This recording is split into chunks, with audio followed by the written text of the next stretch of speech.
எல்லாருக்கும் வணக்கம். இப்போ வந்து பார்த்தீங்கன்னா, நம்ம இந்த sum of all even numbers குடுத்துருக்காங்க.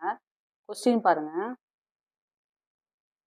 The sum of all even natural numbers between 1 and 31 is.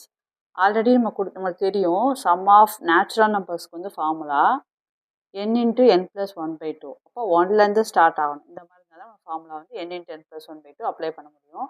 இங்கே 2 + 4 + 6 + 30 இருக்கு இல்லையா? அதனால் என்ன பண்ணுறோம், இதில் ஏதாவது காமனாக இருந்தால் காமனாக எடுத்துட்டோம்னா நம்மளுக்கு அப்போ வந்து நேச்சுரல் நம்பர்ஸ் வந்து ஸ்டார்ட் ஃப்ரம் 1 கிடச்சிரும். 1 + 2 + 3 up to 15. இப்போ இதுக்கு மட்டும் நம்ம கண்டுபிடிச்சிட்டு இந்த ஃபார்முலா யூஸ் பண்ணி கண்டுபிடிச்சிட்டு அப்புறம் 2ஆல் இன்ட்டு பண்ணிக்கலாம். ஸோ இங்கே வந்து இப்போது 2வை காமனாக எடுத்துட்டோன்னா 1 + 2 + 3, இப்போ 30லேருந்து 2 எடுத்துட்டோம்னா 15 கிடச்சிரும்.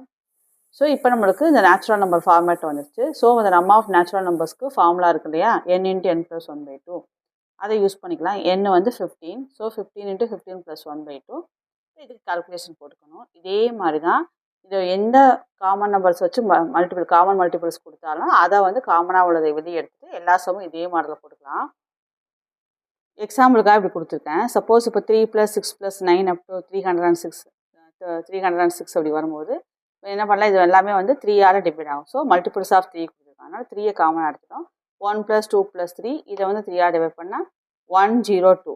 இதை யூஸ் பண்ணி திரும்ப அதே மாதிரி தான் இதுக்கு ஃபார்முலா அப்ளை பண்ணிவிட்டு வர ஆன்சரை 3ஆல் இன்ட்டு பண்ணிக்கலாம். அதே மாதிரி தான் சப்போஸ் மல்டிபிள்ஸ் ஆஃப் 7 எது வந்தாலும் சரி எந்த டேபிள்ஸ் அவன் இன்ட்டு பண்ணிக்கான்னு பார்த்துட்டு அதை காமன் எடுத்தோம்னா நம்மளுக்கு இந்த natural number sum of natural number start formal கிடச்சிரும். இதுக்கு ஃபார்முலா யூஸ் பண்ணி வர ஆன்சரை 7ஆல் இன்ட்டு பண்ணிக்கலாம். அவ்வளோ. தேங்க்ஸ் ஃபார் வாட்சிங்.